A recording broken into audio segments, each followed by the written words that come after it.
Welcome to Sports from the Couch. I gotta say, it's the stupidest thing in sports. With your host, Mike Mercado. Players cannot stand him. Coaches cannot stand him. Most importantly, the fans can't stand him. Brought to you by Mercado Airwaves. I'm gonna say it once, and hopefully I'm wrong, but it's a disaster waiting to happen. That is so bad, that is absolutely brutal. Hello and welcome in, friends, to another edition of Sports from the Couch here on Mercado Airwaves. I'm your host, Mike Mercado. I want to thank you so much for making us a part of your day. And on today's edition of Sports from the Couch, we got to take another look at the Lauri Markkanen trade that brought Derrick Jones Jr. to Chicago, Larry Nance Jr. to Portland, and some draft picks to Chicago. We talk about that and so much more, but before we get to all that, let's take care of some housekeeping notes. You can follow us all over the universe. I'm on Twitter at Mike M Media, Instagram, Mike Mercado Media, and you can be interactive with the show on Twitter at Couch Sports Talk. Like, rate, review, and share us wherever you get your favorite podcasts on all major podcast platforms at Mercado Airwaves. Check out the video version of the podcast over at youtube.com/Mercado Airwaves Network. Please hit that bell, subscribe to us so you can be notified every single time we upload a brand new episode. We're on Roku. Shoutouts to Jerry Riles and the Rewind Sports 60. Check us out over there on Roku. They have an amazing list of shows, and we are honored to be a part of it. That's at Roku at the Rewind Sports 60. You can support the network over at patreon.com/Mercado Airwaves. Buy us a cup of coffee. Show some love for all the shows on the network. If not, that's okay. We love you still. But check it out over at patreon.com/Mercado Airwaves. We have swag at teespring.com/Mercado Airwaves. So check out both websites to see how you can be part of the community here on Mercado Airwaves. Like us on Facebook at Mercado Airwaves. Check us out at twitch.tv/Mercado Airwaves. We post new content there, live reactions, and marathons of episodes in case you've missed any one of them and want to have yourself something fun to watch. That's twitch.tv/Mercado Airwaves. And finally, follow the network on Twitter at Mercado Airwaves. That way, you can be notified every single time we upload a brand new episode of The Good Brothers, Two Nerds of a Feather podcast, The Gone Missing podcast, Murder Mysteries, and more. And of course, the Sports from the Couch show with the interviews with athletes and celebrities. That's Twitter at Mercado Airwaves. All right, guys, with all that out of the way, let's get into today's subject. A quick shout out to Kevin Pelton, a ESPN senior writer who wrote an article over at ESPN Plus. NBA trade grades. Are the Cleveland Cavaliers any closer to the playoffs after acquiring Lauri Markkanen? You guys can check that out on ESPN.com. It's an ESPN Plus subscription, so if you have Hulu, if you have Disney Plus, or and ESPN Plus, if you have that entire package, you could check it out. You can see his entire breakdown of the trade. But for all of you who are new to Sports from the Couch, if you guys normally like to hear us when we do national, we're going to take a look in a local aspect here in the greatest city in the world, Chicago IL, about how the Bulls played out. And as you can see here on this part of the screen, they've had at the very least, an interesting last few months, and especially this offseason with the turnaround on the roster. And this trade in itself, Lauri Markkanen, and what it brought to the Bulls, is a really interesting philosophy change in the United Center over in the west side of Chicago. If you're new to the show, I like John Paxson. I like Gar Forman, sort of. John Paxson has so much love and respect in the city, not just for the big shot that he hit to help win a finals in the 90s, but the teams were good. He did help bring Derrick Rose, even though it was lucky. He brought Derrick Rose in and tried to build a team, try to get a coach to win a championship. John Paxson doesn't get a failing grade for not trying. The biggest complaint I have for John Paxson and Gar Forman was job security, that they knew they had it, and there was no creativity in the front office. That has gone completely out the window. This front office has a lot of creativity. It wants to use its brain and the magic and every single asset it has to their disposal. I mean, Mark Eversley as GM and Arturas Karnisovas as the executive vice president and the main guy over here in Chicago. It's nice to see that. How it plays out, like we've said before, I don't think they're going to a championship. I don't think they're a year, maybe 2 years away from being that close to a contender. But this has the makings of, worst case scenario, a 500 team, you're a 7, 8, 9 seed. Best case scenario, you surprise some teams and you're a 4. Worst case 5 in that scenario. Like that's interesting. That's fascinating. If you're a basketball fan, how quickly they've changed this, how quickly the narrative has changed nationally. And that's what I wanted to take a look at, is this trade nationally, because here locally, I think most of us are super impressed what Emmy and AK did for their draft capital moving forward, replenishing some of the moves that they've made to get DeMar DeRozan, to get Lonzo Ball, and on top of it, getting an interesting talent. So let's go ahead and break this down. Again, this is from Kevin Pelton, ESPN senior writer. Check out the article on ESPN. NBA trade grades. Are the Cleveland Cavaliers any closer to the playoffs after acquiring Lauri Markkanen? So I wanted to check this one out. Again, locally, we know how the trade seemed to have gone over here. Flying colors. People loved it. But this is a national way of looking at it. So he gave the Chicago Bulls a B+. Let's go ahead and read some of this. For the Bulls, getting a first-round pick in a Markkanen sign and trade was crucial to helping replace the 3 they've given up the past 4 months. 2 to the Orlando Magic for Vucevic, and a 3rd to the San Antonio Spurs as part of Chicago's own sign and trade to add DeMar DeRozan. The Bulls now have the ability to include this pick from Portland in trades, or simply keep it to, if and when it conveys, add another player on a rookie contract.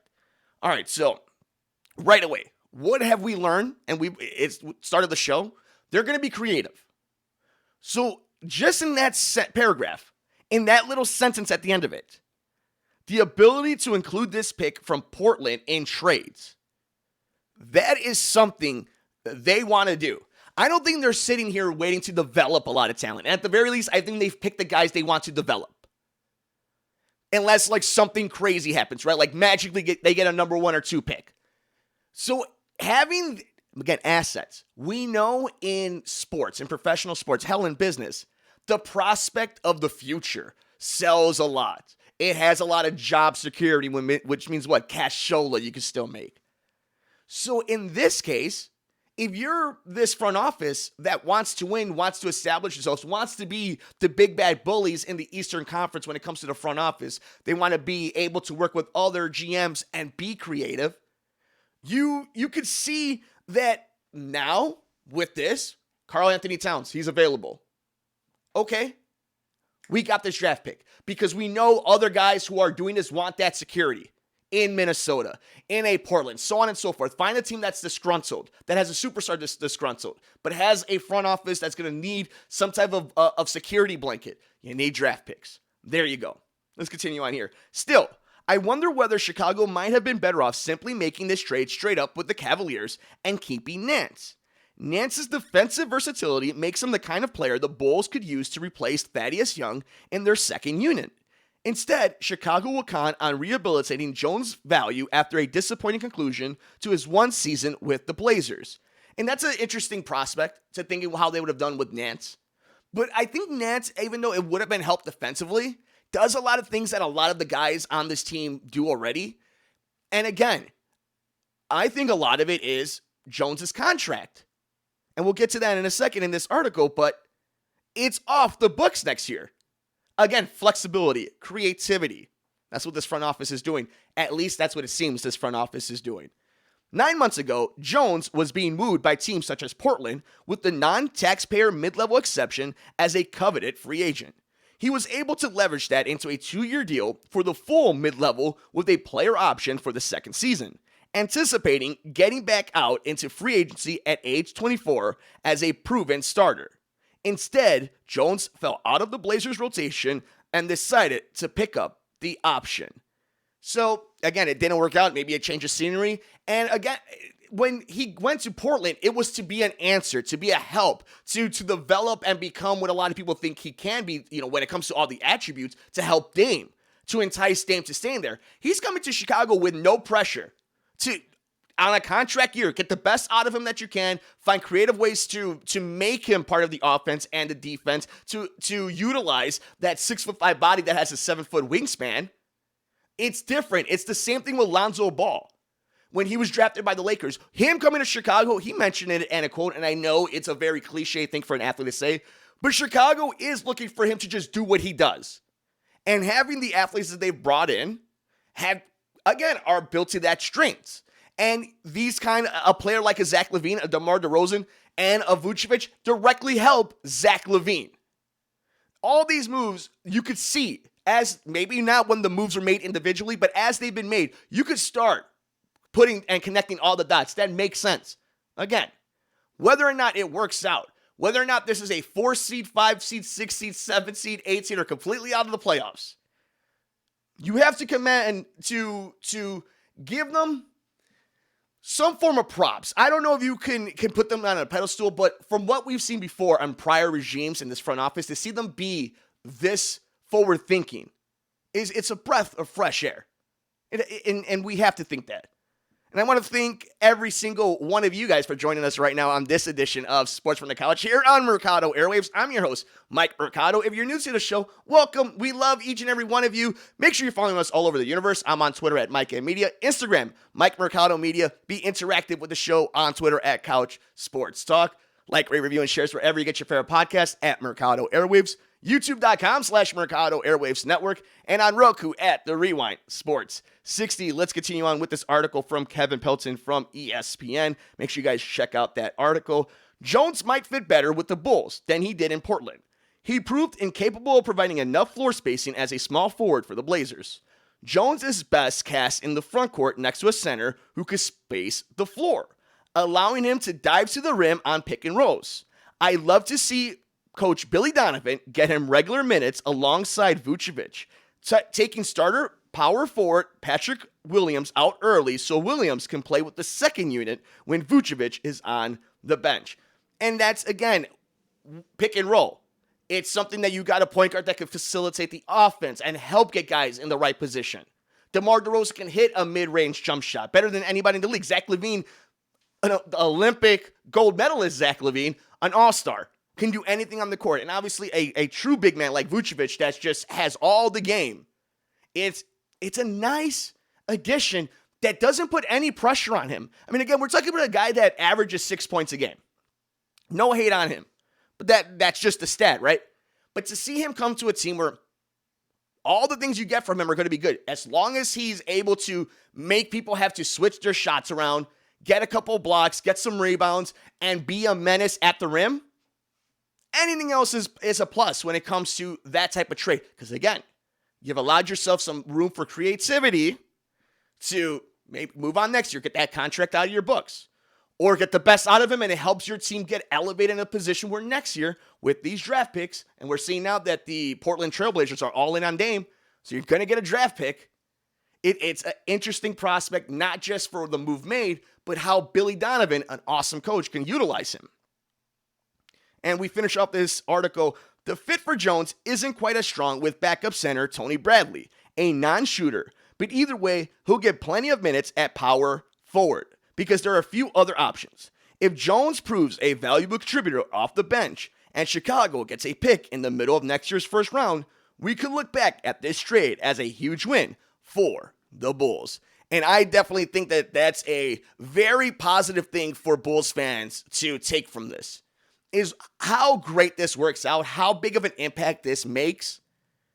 It's bigger picture while still being tangible, while still being in a window that you as a fan can understand, can enjoy, can be invested in. And I hate burying the last regime so much because I got so much great Bulls basketball that I enjoyed from them. But you would never have seen Gar Forman or John Paxson do something like this. They did go after the free agents. They did try as much as they can, as much as they've told us that they did. But it doesn't change the fact that when push came to shove, it was always the same teams they were working with. It was always the same type of trade. It was always the same safe draft pick. And safe is good. When you're a consistent winner, when you've won championships, when you've contended for championships. It's a team that's missed a lot of playoffs. This is a team that hasn't won a title since the greatest of all time has been here. You know, say what you will. I love this organization. I love the Chicago Bulls. I love the NBA. And in the NBA, the Lakers, the Celtics, hell, even the Heat, teams like that, they win championships recently. They keep adding to them. The San Antonio Spurs. It's like, that's the thing. It's like the Bulls had the greatest generation of all time in the greatest era of basketball to a lot of old heads, right? You have the greatest era of all time, the greatest player of all time. They won 6 titles. 2 different three-peats, a dynasty, 2 dynasties, 1 major one, and you haven't won anything since. I was 8 years old when they won their last title. I'm 31. They went to 1 conference finals. You can see why these 2 guys came in here ready to go, that are ready to prove themselves, and Mark Eversley and Arturas Karnisovas, and they're showing the road. We are ready to deal. We are ready to evaluate. We are ready to win. In the NBA, you know there's powerhouses. It's up to you to get yourself in a position to be ready for that moment. Luck is not a strategy, but you know what is? Being prepared. And opportunity meeting preparation. That's luck. That's the definition of luck. And that's what this Bulls team needs to do. It needs to put themselves in a position that when somebody's ready to move, somebody wants to get out of wherever they're at, and they still got a couple years on the contract, and you know that you can make a run at it, you better be in it. Whether it is somebody like Karl Anthony Towns, Jason Tatum, you name somebody, I don't know, random players, and NBA Twitter, shout out to all the NBA fans that are watching, we love you. Name a player. And it's interesting because you hear people say, well, Zach LaVine can go to Portland. It's like, no, that's not how this works. This is the Chicago Bulls. Don't ever get it twisted. The league office in New York. This is a marquee franchise in a marquee city with the greatest player of all time. The logo that's on everybody's jersey or on their shoes. They want this team to be good. But notice how people are talking about this team. There are a lot of people who think they're a 7-8, and rightfully so. They have to be proven wrong. Or they might be proven correctly. You have to be fair to the situation. But nobody's clowning the Bulls for these moves. And we all have to admit, we all have to see that at the very least, people are impressed that the Bulls did do things like that. You could say they overplayed for DeMar. You could say they overpaid for Lonzo. You could, and until it's proven, it's not a wrong opinion. But to say that perhaps right now, in the beginning of this process, you have to overpay a little bit. But then that might not be the case 2-3 years from now. You're building goodwill among the league. In a league that is the most player-friendly, you have a bad reputation around the league. We all know this. They wanted to deny it for years. But we all knew that around league circles, the agents, the cliques, the players, the other little interior minions in other front offices, that the Bulls were disrespected and not liked, that they were clowned. That's not the case right now. These are assassins. And people may tread lightly around them, but people respect them. And that's something that I don't think people who have watched Bulls basketball since the 2000s on, like intently, shout out to the 90s Bulls, 1998, like we said, 8 years old. And they were resting on those laurels for a long time. But I'm very impressed, and it looks like nationally a lot of people are. Nick Friedel, who used to work here locally, and now shout out to Nick, he's nationally a sweetheart of a dude, not impressed with these moves, and doesn't necessarily think that they're going to make a big jump. And you can't disagree with him, because you start going down the Eastern Conference, there are a lot of teams that have been there. But there also is a lot of assumption. We're going to assume that the Atlanta Hawks are that for real. You know, like things like that. We're going to assume health for teams that never are healthy. It's the same reason why, when healthy, the Lakers and the Brooklyn Nets are favorites. How often are players on those teams always healthy? This is why I love the league, because there's so much drama, there's so much intrigue, and it is just a great time. But a fascinating article from Kevin Pelton, ESPN, and ESPN senior writer. The article is, NBA trade grades. Are the Cleveland Cavaliers any closer to the playoffs after acquiring Lauri Markkanen? Check out the entire article. We just wanted to see what the thoughts were of the Bulls and how we reacted to that. And I'm also interested to see how it works out for Lauri Markkanen. I like Lauri Markkanen. I always told you he was a unicorn. He's got a lot of the goods. He just needs to put it together. And my biggest fear, not just for this organization, but for anybody that's a GM, is that he was going to cost you your job, because he was going to cost you a lot of money, because he sure does look good. And speaking of looking good, thank you to each and every one of you for being part of the show, you beautiful, beautiful people. That will do it for us on this edition of Sports from the Couch. You can follow us all over the universe. I'm on Twitter at Mike M Media, Instagram, Mike Mercado Media. Be interactive with the show on Twitter at Couch Sports Talk. Like, rate, review, and shares wherever you get your favorite podcast at Mercado Airwaves. We're on all major podcast platforms. Check out the video version of the podcast over at youtube.com/Mercado Airwaves Network. Hit that little bell and subscribe button to be notified every single time we upload a brand new episode. Shout out to Jerry Riles and the Rewind Sports 60 over at ROKU. That is right, if you have ROKU, check us out over at the Rewind Sports 60. Jerry has put on a wonderful playlist. Shout out to that media legend here in Chicago. We are so proud to be part of that team. Like us on Facebook at Mercado Airwaves.